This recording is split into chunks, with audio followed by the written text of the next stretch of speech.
47th Street to learn about the businesses of watches. I got a good friend over there. He's got a booth in 47th. His name is Asher. I think he has also an English name, but I think Asher is good. That's how I know him. We're going to go to his booth and we're going to interview him and ask him what's going on in the watch industry, what makes one watch more expensive than the other, how does this industry work, who makes the listings, is this like a wrap report system? So we're driving right now, me and my CFO right here, Michael. We're driving right here. Say hello, Michael. Yeah, hello. Hello. Yeah, so, by the way, we had an awesome podcast just now. We recorded with Jillian Michaels. It was an awesome podcast with Kira Deneen. She's the host of Midnight Market. We're going to post that at Midnight Market also. In addition, we're going to post this interview in Midnight Market, plus in our iShook main channel and iShook.tv. So look it up there, okay, guys? So we're on our way to 47. We're driving to Manhattan. When we get there, we're gonna, start recording. All right, guys, see you then. Here with a good friend, Asher. Yeah, that's it. Or you had a street name. Ash. That's a good name, Ash. So Ash, how you doing, brother? How's everything? So we want to know about the businesses, this watch industry. So many is going on in 47 on social and all that. Let's get people the real deal, how things work. What do you think? So first question, how do these things even get established that this is one price or there's another price? What makes the prices more or less differentiated between each other? So the market is based off something very simple. It's based off supply and demand. Okay. You have a certain supply of watches, but there's a large demand. If that's the case, where there's such a large demand and a certain supply, that's what dictates the price being so high. For example, at least 50 to 60% of Rolex watches right now, they're selling for above retail. Why? Because if you go into a Rolex store, these watches that you want, they're not available in the Rolex retail store. Rolex is spending, I can't count this amount of money on rent and older advertising. Meanwhile, you go into older stores and they have absolutely no inventory available for anything. For you to buy from Rolex direct, you have to have a relationship. Spend a lot of money with them, build a certain type of relationship between you and the retailer you're working with. If you don't have that kind of relationship, you're not buying anything from Rolex. Really? Right? Yeah. The only time they're going to start, they might sell you something, but they're going to sell you something that's not worth the money that the street value is worth. You know what I mean? For example, you're going to buy a watch with Rolex for, let's say, $13,000, $14,000. Meanwhile, the second-hand market on it is $20,000, $21,000. Why? Because supply is very limited. I didn't do this deliberately in the industry? I don't think it's deliberately. It's just, I feel like there was a very big jump when it came to just people making a lot of money over COVID, certain classes of people, and they just had a very high demand in the watches. There was a time where before this, you can go into a Rolex and they can give you a watch below retail. You're buying 15-20% under retail directly from Rolex. This was maybe 6, 7, 8 years ago. You know, like Do you have like a sample of Rolex that we can see that Sure. tells us how it works? Here. This is the perfect example. This watch in Rolex retails for anywhere, I think, for around $12,000 or $13,000, if I'm not mistaken. Okay. I think Rolex. Here on 47th Street, you're not gonna find one for less than $19,000, $20,000. That's for something that's pre-owned. If you want something that's literally like unworn, new, that's coming directly from Rolex, dated a couple of weeks ago, you're paying $22,000 for the watch. That's almost $10,000 more than the retail value. Why? Because again, very desirable watch, not a lot of supply, which is why the price is so high on it. So let's give an example. This kind of watch, how do you think it was actually created, ballpark? That I don't know. I don't really know the logistics behind how many items per watch was made for specific items. I can't tell you. Are there any data sets or data platforms that give us a list of how many watches were sold in a year? Not that I know. I So mean, there's no there are some platforms that discuss and talk about like market of watches. I don't know the names of it. I can double check to find out. Yeah, we can put it down in our. It'll tell you. our It actually, I think I have the website saved on my phone. It tells you the retail price. It tells you the market price, and then it tells you like it's more logistics. But it's not accurate. It's not as accurate. So there's no real set number. It's just what the market, like you guys would say, would be the price, and so on and so forth, or what you're throwing for the price in the market. So basically, if a guy comes to you and says, "This is what I'm willing to pay," and that's how the prices are set. Basically. Yeah. Could say that. Basically, Now, someone comes to you and tells you. So obviously Rolex is not the only brand.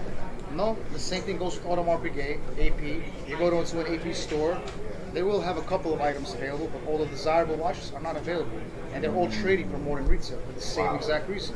Same thing goes for Patek Philippe. Same thing goes for Richard Mille. Obviously, all these high-end luxury items, it's all going for above retail on the second-hand market because. So let's take another watch in comparison, right? What will be the comparison in style? Like let's try to define like the people's for them. We're just novices, right? Figure out what they're doing. Here's a watch. I can actually compare this.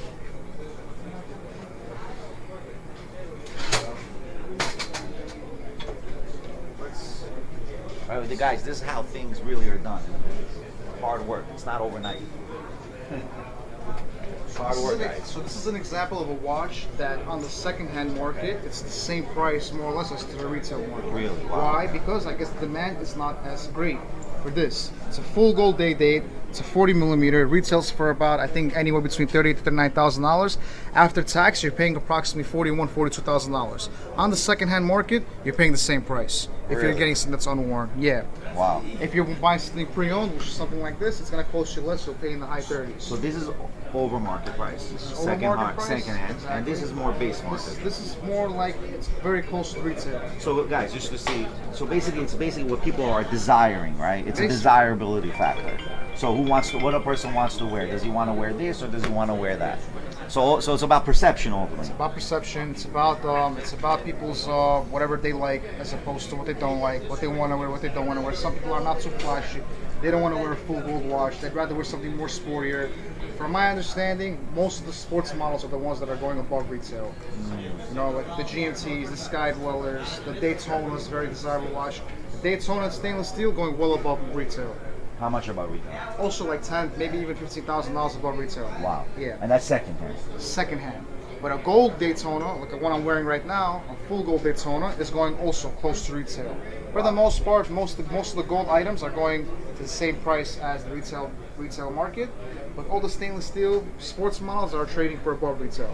Really? And those are the watches you're not going to be able to go and pick up in Rolex. For you to get a watch like this at Rolex, you got to spend with them $100,000, $200,000 in garbage. That's not worth the money. If you're gonna come to me and say, Ash, I want to sell this watch to you. You got to go to Rolex, get the undesirable watches before you even get the high-end. You got to spend money with them. You got to build a relationship with them, and then they're going to start offering you these watches that are more above, like this or something for the same. I don't think that even makes sense business-wise. How does that even make sense? I don't get it. Listen, look what they did. They made a very big demand for the watches. Yeah. Of course. What's your favorite watch? I'm wearing my favorite watch. Oh, there you go, guys. Daytona. It's a 40 millimeter watch. I'm a small guy. I'm not a big guy, so it fits perfectly on my wrist. Wow. Any color, any stainless steel, precious metal, whatever it is, as long as it's this watch, it's my favorite Rolex. So I know people have the ventures that they want to make their own watches. How is that industry? Make watches? Yeah. So is that industry is it hard to get into it or? It is hard. It's very tedious. It's not so simple making a watch. All the components of a watch is very, very, very tedious. That's what makes these watches so expensive. All the components. So basically, the structure and the build of the watch is also a factor of the price of the watch. Definitely. Definitely. Okay. Definitely. So Rolex, I guess, has their own type of. Yeah, you can. Someone can give you a watch that looks like a Rolex, ticks like a Rolex, tells time like a Rolex, but it's not a real Rolex, and it's a fraction of the price. Right. It's an aftermarket watch. They try to build it the same as Rolex, but why is it that watch costs $1,000, this one costs $20? Because they're using different movements. It's different movements. It's not the same metal, not the same craftsmanship. The watch is not going to last as long. You see, do an experiment. Wear a real GMT, wear a fake GMT. For 2 weeks, you're going to see a very big difference. For sure. Wow. For sure. What else do you have here that can give us more of an example? I mean, I don't know what else you got. More or less. What else can you give us an example for people to more understand when they're coming to a watch what they're getting? Like if they're getting it usually, like you said, maybe I guess those two watches have a stability on the value, right? Okay. What about the watches that don't have a stability? Are there watches that if you buy that you can lose? Do people understand that they're buying luxury, they're not necessarily buying value? Of course. I'm not trying to belittle your business here. I'm just trying to say what people have to be aware of what they're getting, right? At the end of the day, the main concern is for you to buy right. Doesn't matter what watch, doesn't matter what brand it is. You got to know what you're getting into, and you got to make sure you're purchasing correctly. If you're buying something like a Hublot, you should be paying under retail. That's where your money's safe. That way, whenever you decide to sell it to somebody, you're gonna get the same. Yeah. you gotta be smart when it comes to the market. You can't just go start throwing money unless you're one of those people who has a lot of money, doesn't care about money. Right. Spend the money. Right. So all our iShook fans, you should know if you want to buy a watch, come to Usher right here, man. Ash right here, bro. He's gonna tell you the truth, how it is, and he'll take care of you. Honestly, I see it already. And plus, I want to bring you guys to a person who I didn't know. I know this guy for a long time. He's a very good guy. A few other questions in regards to the watch industry and this new, I guess, moda where people are trying to flip like you guys are doing all the time, right? Yeah. How hard is it, honestly? Tell people the truth in a sense. Is it hard or is it easy? Is it something that you can get into? You know, what is it? It's definitely something you guys can get into. It's not that it's a difficult thing. You guys just have to understand one big thing. It's very, very easy to make a mistake, and your mistakes are going to cost you a lot of money. Right. It's not little money. You're going to make a big mistake that's going to cost you thousands and thousands and thousands of dollars. Which I made those mistakes, and I've taken those losses, and it's not like I can do anything about it. It's done. That's it. You got to eat it. You got to take it. It's a wrap. You know, you're losing 15, 20, 30, 40, 50. I know people who lost hundreds of thousands of dollars in this industry. You know, based off the market, based off what they purchased, you know, they're assuming they're buying something new, but the guy who sold it, it's not new, or the components inside has been played with. Right. So, message to the people, to the fans, the watchers. It's very important for you guys careful. to know who you're buying from. You have to trust your watch dealer. You have to trust your jeweler. That's the most important thing in this industry. And I guess extensive research on the product. Extensive research, like you just said. I mean, you gave us a lot of features, whether it's stability on the watch, up on the watch, low on the watch, basically how the watch is in demand, and that's how you're going to have a stability on the price of the watch, right? Which are the things that, guys, these are the things that you really need to know. I think in almost any business, you got to learn the business and how the structure works, right? Now, I know also you're in the diamond industry, right? So I want to ask you something. What is this lab grown? I mean, lab grown was something that was shunned upon like many years ago. And now all of a sudden it's like, oh, only lab grown people want. What the heck is going on? So the reason why people are more desirable towards, I'm not talking about people, I'm talking about like retail clients. They don't want to spend the amount of money that natural diamonds cost. They can buy the same exact diamond that was made in a laboratory for a fraction of the price. Wow. A fraction of the price. A 3-carat diamond natural right now, good color, good quality, is going to cost you about $30,000. $28,000 to $30,000. I can get you the same stone for about $300. Not bad. By the way, guys, I want you to know this guy can also make custom rings for you guys. And honestly, you know, if you need anything, go to this guy, Ash. Ash can do everything. So another question is, and obviously this is the main question, right? You know we're doing cryptocurrency, right? And I think we made a deal that we potentially can do SHK buys of certain watches, right? Which we're going to list. If you're standing so I want you guys to know, we're standing there. I want the guys to standing know that our cryptocurrency is going to be able to use to buy. It's iShook X is already available.com, and you can actually have an e-commerce with crypto. So that's what we're doing, and that's what we're establishing. And anyone who wants to buy a watch can go on iShook X with any of the Ash's watches and buy it, no problem. And what's standing behind it? That's all I need to hear. If you're going to tell me, Ash, I'm behind this crypto, I stand behind it. Yeah, so e-commerce, first e-commerce site with cryptocurrency purchases. Honestly, so listen, in regards to the watches, and going back to the watches, I just have one more question. The watch itself, right, and the values of the watches, is there a possibility that a long-term hold of a watch is actually the worst thing to do, or is it more short-term is the best thing? Like, which is best, which is worse, or is there no real way to determine? You're never going to be able to determine. You're never going. There was a jump in the price out of nowhere. There was a jump. A $50,000 watch was selling for $100,000. A $20,000 watch was selling for $50,000. And at that time, at the peak, there were a lot of people who were greedy, and they said, you know what, let me stick it out a little more. I can get more money for it. I get more money for it. Most of those people regret it. Because, again, the same way it went up from 50 to 100, went right back down to 50. Right. Overnight. So I tell you guys always, it's like when you go for a parking spot. You know there's a parking spot right in front of you. Take it. It might be 2 blocks away. Yeah, but the hell you want to get closer to the and then you lose, right? I was in those situations where I bought a watch at the high, and I was supposed to sell it at market where I lost money because I was greedy, and I said, you know what, let me hold it. So we're learning 2 rules here. Take the opportunity at the time. 100%. Don't waste it. Right? And always be aware of the current markets. Sure. Basically, you get these watches, if you're buying it for investments, always be aware. And then hit it when the opportunity is. It's more like a stock market. Right? When you see an opportunity for sale of a stock, because when you're making money, don't fall in love with your inventory, especially if you're in the business. Don't fall in love with your inventory. You're making money, sell it. If you're a watch collector, just make sure you're paying a good price for it. Right. If you're keeping it for yourself, Just I'm a watch enthusiast as opposed to being just a watch dealer. I'm a big fan of luxury watches, so I have a collection of my own, and that collection I'm hoping to grow. And it's not a collection that I'm willing to sell. It's something I'm going to hold to the side.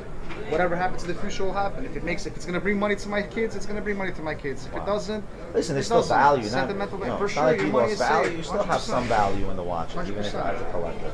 So Ash, thank you so much for this this pod, guys. Anytime you want, we're gonna list all his information on our YouTube channel and in the descriptions. I wish you a lot of success, brother. Honestly, I appreciate this as well, that you're willing to take us our time to sit with us, talk with us, and actually explain how the heck this business works. Because I'm a novice in this. I have no idea why. You see, I don't even have a watch. I don't even own a watch. Not yet. Well, we'll get there soon, right? Maybe we'll bring Daniel Balder. Hey, Danny, maybe we'll bring you here one day, right? Nice. That would be nice. Get him a watch for his birthday. Yeah, definitely. We'll come here with Daniel one day. All right, thank you so much, Ash. Much respect. Thank you. Bye-bye. Thank you for coming by. Always. That's a wrap, bro. There we go. We did good.